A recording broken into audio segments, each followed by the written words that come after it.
প্রায় 2 যুগ ধরে অন্ধ এই মুয়াজ্জিন এখনো কারো সাহায্য ছাড়া একা একাই মসজিদে গিয়ে আজান দেন প্রতিদিন। বয়স 115 বছর পার হয়ে গেছে, তবুও আজান দিতে সবার আগে মসজিদে উপস্থিত থাকেন তিনি।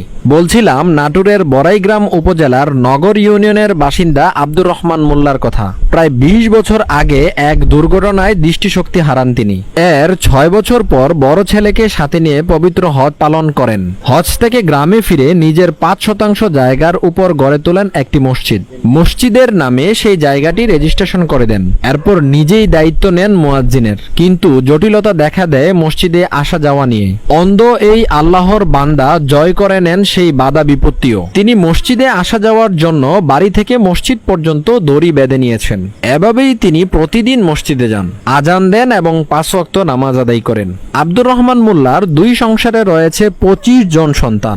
এর মধ্যে 6 জন মারা গেছেন। বর্তমানে তার 10 মেয়ে এবং 9 জন ছেলে রয়েছে। সব ছেলে মেয়েকে উচ্চশিক্ষা দিয়ে প্রতিষ্ঠিত করেছেন তিনি।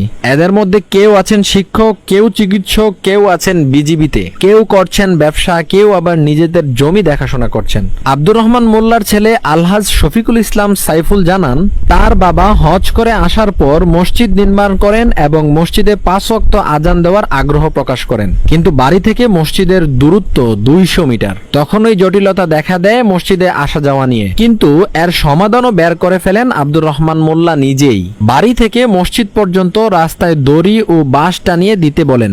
বাবার কথা মতো ছেলেরা সেই ব্যবস্থাই করে দেন। প্রথম কয়েকদিন ছেলে এবং নাতিরা দরে দরে মসজিদে নিয়ে রাস্তার অভ্যস্ত করান। কিছুদিন এভাবে তাকে রাস্তা চালানোর পর আর সাহায্য নিতে হয় না এই শতবর্ষী বৃদ্ধের। এরপর থেকে আজ পর্যন্ত তিনি একা একাই মসজিদে যাওয়া আসা করেন।